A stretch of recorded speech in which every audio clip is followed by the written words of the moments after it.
सूरत पूछे स्वामी से कि भेद कहो तुम अपना मुंह से, यानी आप मुझे अपना भेद बताओ, मैं आपसे पूछ रही हूं। तो गुरु महाराज कहते थे कि मेरा भेद कोई न जाने, मैं ही कहूं तो कहन में आवे, मैं हूं अगम अपार अमाया, रहू मोज में अधर समाया। अधर, मेरा भेद कोई नहीं जानता। रामायण, गीता, वेद, शास्त्र, पुराण, बाइबल, हदीस, जितने भी ग्रंथ है सारे उठा करके देख लो, किसी में वह जिक्र, वह भेद नहीं मिलेगा जो बाबा जी ने खोला और जो बाबा जी जाते आए। तो ये बातें तो बिल्कुल निरर्थक है कि हम कहीं किसी बात से उठा करके यहाँ जोड़ दें। ठीक है, उदाहरण के लिए हम बात बता सकते हैं, रामायण, गीता, महाभारत की हर बात बता सकते हैं समझाने के लिए, लेकिन मोड़ना हमको यहाँ पर है आखिर में। तो स्वामी जी महाराज ने कहा कि मेरा भेद कोई न जाने, मैं ही कहूं तो कहन में आवे। ये बात पर्दे में बताई। अब मैं ही कहूं तो कहन में आई, तो इसका जो स्पष्टीकरण नहीं किया गुरु महाराज ने, लेकिन शब्दों में ही भेद है, शब्दों में ही स्पष्टीकरण है, लेकिन ये पर्दे में कहा कि मेरा भेद कोई न जाने, मैं ही कहूं तो कहन में आवे। तो जो बोल रहा है वो कौन है? वो स्वयं है, जो यहाँ धरती पर आकर के जो भेद खोल रहा है, जो बात बता रहा है कि मैं कहां पर बैठा हूं, मेरा लोग कहां पर है, मैं हूं अगम अनाम अमाया, मेरा ना नाम है, मैं अधर में हूं। अमाया यानी माया नहीं है मेरे साथ में। जैसे आप देखते हो विष्णु भगवान के साथ में देवी है लक्ष्मी, सावित्री ब्रह्मा जी के साथ में है, शिव जी के साथ में पार्वती माता है, उसी तरह से जो है आपके ईश्वर भगवान है, उनकी आदि मां शक्ति है। जैसे आप शीशे में देखते हो तो आपका ही प्रतिबिंब दिखाई देगा। तो इसी तरह से अगर सत्पुरुष का दर्शन करना है तो संतों का दर्शन करो। तो बाबा जी ने ये जो सारी बातें बताई है पर्दे में बताई, लेकिन समझाने वालों ने कितनी समझाई वो आप समझे, और हम कितनी समझे ये भी हमको आपको ही समझना है। तो चलिए, कबीरदास जी की एक शिक्षा हुई, वह जो है साधना के द्वारा जब अंदर में प्रवेश करती है और ऊपर के लोक में जाकर के जब उस सिंहासन पे, जहाँ की बात गुरु महाराज बता रहे कि हम आए वही देश से जहाँ तुम्हारो धाम, और तुम सबको घर पहुंचाना एक हमारो काम। उस देश में जब आंतरिक साधना द्वारा वह जीवात्मा, वो प्रेमी, वो साधक, वो शिष्या जब पहुंचती है तो उस आसन पर किसको पाती है? कबीर साहब को। वह स्वयं कबीर साहब को पाती है और अचंभित हो जाती है, और कबीर साहब से उस स्थान पर पूछने लग जाती है कि अरे गुरु महाराज, नीचे भी तो आप ही हो, यहाँ भी तो आप ही हो, तो आपने हमको क्यों नहीं बताया कि मैं ही सत्पुरुष हूँ, मैं ही मालिक हूँ, मैं ही करता धरता हूँ? तो कबीर साहब उनसे कहते, अरे बच्ची, अगर तुमको मैं बता देता क्या तुम मान लेती? तो जो मानने में हमारी नहीं आती, महापुरुष हमारी जो है, हमारे गुणों को, हमारे समझ को, हमारी बुद्धि को, हमारी क्षमता को जानते हैं, तोलते हैं, समझते हैं, उस अनुसार जो वो बात बताते हैं। तो गुरु महाराज ने कहा कि मैंने जो तुमको बताया वो सत्य है और पर्दे में बताया, इसलिए हमको ये समझने में बिल्कुल संकोच या असमंजस नहीं होना चाहिए कि ये शक्ति कौन है, क्या है और क्या करने के लिए आई है। और जो ये बता रहे हैं कि मेरा भेद कोई न जाने और मैं ही कहूं तो कहन में आवे, तो जो इनका खेल है, तो ये खेल भी कोई नहीं समझ सकता। इतना जरूर है, गुरु महाराज ने जो है वाणियों के द्वारा, इशारे के तौर पर जो है जगह जगह बता करके रखा है, और बुद्धि की पहलवानी जो है करते रहते हैं, लेकिन जो है वास्तविक चीज सामने पूरी तरह से नहीं आती। लेकिन बुद्धि की पहलवानी करने में भी अगर सत्यता है, सच्चाई है, ईमानदारी है, उस कार्य में अगर आपको कोई लोभ लालच नहीं है, किसी भी कार्य अगर कोई सत्संगी करने जा रहा है और उस कार्य अगर अच्छा है, गुरु महाराज से जुड़ करके है, और हम उसमें अगर मदद और सहयोग करते हैं निस्वार्थ भाव से, और उसमें कोई त्रुटि या गलती या वो काम नहीं होता, तो उसमें हमको दोष नहीं है। लेकिन कोई स्वार्थ के वशीभूत हम अगर उसमें जुड़ करके कार्य करते हैं तो हमको दोष है। इसलिए ऐसा काम नहीं करना चाहिए, और वो गलती आपसे कई बार हो जाती है, प्रत्येक से होती है, तो उसकी भूल चूक की माफी भी हो जाती है। तो हमको अभी चलना है गुरु महाराज की शिक्षा की ओर। तो महापुरुष जब धरती पर आते हैं तो वो अपना भेद पहले बताते हैं। उन्होंने अपना भेद खोल करके बता दिया, हम कितना समझे, अब तक समझे, नहीं समझे, आगे और कितनी दिन लगेंगे समझने में, वो अभी जो है कुछ अभी ठिकाना नहीं है। तो चलिए शिक्षा की ओर। तो स्वामी जी महाराज ने तो हमको आपको जो सत्संग सुनाया बहुत ऊंचा। स्वामी जी महाराज शुरू में सत्संग में बताया गुरु महाराज ने कि बच्चा, जब मैं लोगों को सत्संग सुनाता था तो लोग उठ करके भाग जाते थे। ऐसा विलक्षण सत्संग गुरु महाराज देते थे कि वो सत्संग जो है पुराने प्रेमियों ने जो है किताबों में और पेपरों में लिख करके रखा। तो ऐसा सत्संग गुरु महाराज जब देखते तो लोग बैठे हुए उठ करके चालू सत्संग में सत्संग के दौरान उठ करके बाहर खड़े होते।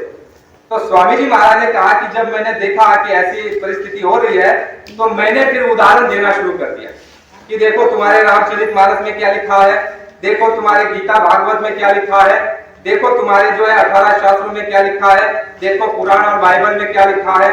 तो तब लोग धीरे धीरे आकर के बैठने लगे।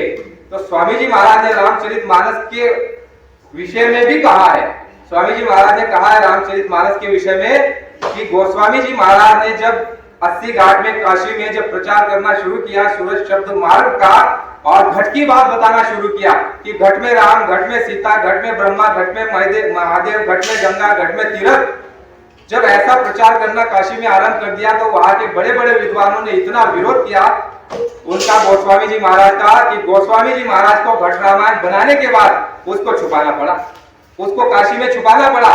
और इसीलिए फिर गुरु महाराज ने एक सत्संग में और कहा कि जब लोग महात्माओं को, महापुरुषों को परेशान करते हैं, उनको काम नहीं करने देते, उनको नाराज कर देते हैं, तो महापुरुष जो होते हैं उनको जो है ऐसी बात में फंसा देते हैं कि वो वहां पे उलझ जाते हैं। तो कैसे कैसे उन्होंने उदाहरण भी दिया। मोहम्मद साहब को लोगों ने बहुत परेशान किया, तो ऐसी बात में उनको डाल दिया कि उनको अभी कुछ समझ में नहीं आ रहा है कि क्या करे क्या न करे, कहाँ जाए क्या करे, उनको भी समझ में नहीं आ रहा है। गोस्वामी जी महाराज की भी यही बात बताई, कबीरदास जी की भी बात गुरु महाराज ने यही कही। जितने भी शक्तियां यहाँ आई और उनको सताया गया और उन्होंने ऐसा जो है बीच में कुछ रख दिया कि लोग जो है सारे भरमा गए, परेशान हो गए। ये क्यों हुआ? क्योंकि आपने महापुरुषों को नाराज कर दिया। जब घट रामायण को छुपाना पड़ा, जब लोग मानने के लिए तैयार नहीं हुए कि घट में राम, घट में कृष्ण, घट में अयोध्या, घट में काशी, क्योंकि विद्वानों को और पंडा और बड़े बड़े पुजारी और ब्राह्मणों को ऐसा लगता था कि जब सारी बातें घट में है तो ये हमारे पास क्यों आएंगे, लोग हमारे पास आएंगे नहीं, तीर्थ में आएंगे नहीं, पूजा पाठ हमसे कराएंगे नहीं। इसलिए गोस्वामी जी महाराज ने क्या किया, रामचरित राम और रावण का युद्ध की कहानी बना करके लोगों के सामने प्रस्तुत कर दी। और उस राम कथा में भी क्या किया, उस राम कथा में भी सूरज शब्द का भेद डाल दिया और उसमें भी जो है पूरे धनी का जो है भेद खोल करके इशारे के तौर पर जो आपको हमको 5 नाम मिले हुए हैं वो उसमें इशारे के तौर पर लिखे हुए बताए गए हैं। लेकिन बाबा जी ने कहा कि वह कौन बताएगा। जैसे जंगल है आपके पास, बहुत बड़े बड़े जंगल है और जंगलों में बहुत सारी जड़ी बूटियां है और आपको जड़ी बूटियों से काम है, तो आपको क्या करना पड़ेगा, वैद्य को बुलाना पड़ेगा। जो जानकार होगा जड़ी बूटी होगा उसको बुलाना पड़ेगा, भाई साहब हमारे साथ चलो जंगल में और वहां हमको बताओ ये जड़ी बूटी किस काम की। तो इसी तरह बाबा जी ने कहा कि रामायण का भेद कौन बता सकता है, जिसने राम को देखा, जो अंदर में गया, जो सूरज शब्द मार्ग का जो भेदी है वही जो है रामायण का भेद बता सकता है। तो ये बात भी स्पष्ट कर लीजिए कि रामायण का उदाहरण इसलिए बार बार दिया जाता है रामचरितमानस का, ताकि हम आप आकर के बैठने की अवस्था हमारी निर्माण हो जाए। फिर उसके बाद गुरु महाराज ने मथुरा में ऊंचे मंच से जो है कौन सा कार्यक्रम दिया, कौन सी रामायण हमको पढ़ाई, घट रामायण, जो काशी में गोस्वामी जी को गुप्त करनी पड़ी थी बड़े बड़े विद्वानों के विरोध के कारण। उस घट रामायण को जो है हाथरस के जो गोस्वामी जी के नाम से जो आए, पूना के जो है पेशवे घराने के जो महात्मा, वह जब आए तो उन्होंने उस घट रामायण को दोबारा निकाला और वो घट रामायण बनाई। और उनका ही आगे जो शिष्य बने वो राधा स्वामी शिवदयाल जी महाराज, और उनके बाद हमारे दादा गुरु के बाद आपके और हमारे गुरु महाराज। तो इस तरह से हमारी वो लाइन जुड़ी हुई है।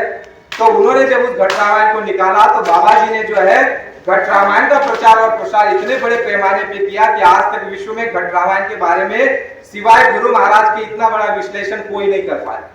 इतना बड़ा विश्लेषण गुरु महाराज ने मथुरा में करा। हम जाते भी थे, बैठते भी थे, सुनते भी थे, लेकिन जहां तक मुझे अंदाज है 80 से 90% लोग नहीं समझ पाए कि वो क्या बता रहे हैं, वो घट रामायण कौन सी और क्या बता रहे, कौन सा भेद है। ये भेद उसी जगह का है, उसी क्षेत्र का है कि सूरत पूछे स्वामी को भेद कहो तुम अपना मुंह से। वो घट रामायण में सारी बातें लिखी गई है कि आपके घट में क्या है और कैसे आप साधना करोगे, कैसे प्रवेश करोगे, कैसे बाधाएं उत्पन्न होगी। तो ये कुल मिलाकर समझने का हम आप प्रयास करें कि जो सारे उदाहरण दिए जा रहे हैं हमको बिठाने के लिए कि आप बैठ जाओ, एक बार बैठ तो जाओ, फिर उसके बाद घट रामायण आपको हमको सुनाई। और जब घट रामायण हमको आपको थोड़ी बहुत समझ में आई तो हम साधना में लगे। बाहरी कर्मकांड उसको हमने थोड़ा ढीला किया। जब घट रामायण समझ में आ गई, उससे पहले नहीं तो गुरु भी धारण है और 33 करोड़ देवी देवता भी घर में प्रवेश है और हमारे इष्ट देव, कुल देव और ग्राम देव सबको हम पूज रहे हैं। लेकिन भक्ति मार्ग में ऐसा नहीं चलता। गुरु महाराज ने कहा कि एक साधे सो सदे सो साधे सब जाए, और जैसे पानी नींव को फूले फले सुहाए। जैसे मूल को पानी दोगे तो वृक्ष फूलेगा, फल फूल और पेड़ उसके अंदर में डालियां जो है हरी भरी होगी, आपको फल खाने को मिलेगा, सुगंधित फूल वहां पर महकेंगे। लेकिन आप अगर मूल में पानी नहीं दोगे, केवल ऊपर ऊपर छाटोगे, तो फिर कोई खुश होने वाला नहीं है। आपके कष्ट के समय, आपके परेशानी के समय कोई भी आपके काम आने वाला नहीं है। इसलिए एक को पकड़ो। स्वामी जी महाराज सत्संग में कहा करते, बच्चा अगर समुद्र में नाव चल रही है और आप दो नावों में अगर पांव रख दो और दो नावें जब अपनी दिशा में मुड़ जाएगी तो तुम्हारी क्या दशा होगी? जय गुरुदेव। गुरु महाराज ने कहा दो नाव जब अपनी दिशा में मुड़ जाएगी तो तुम्हारी क्या दशा होगी?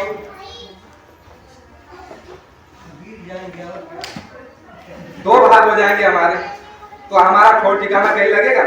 तो एक साधे सो सदे सो साधे सब जाए। 100 को साधने जाएंगे तो कोई काम आने वाला नहीं है, कोई समय पर हमारी मदद और रक्षा को नहीं करेगा, ना बाहर ना अंदर।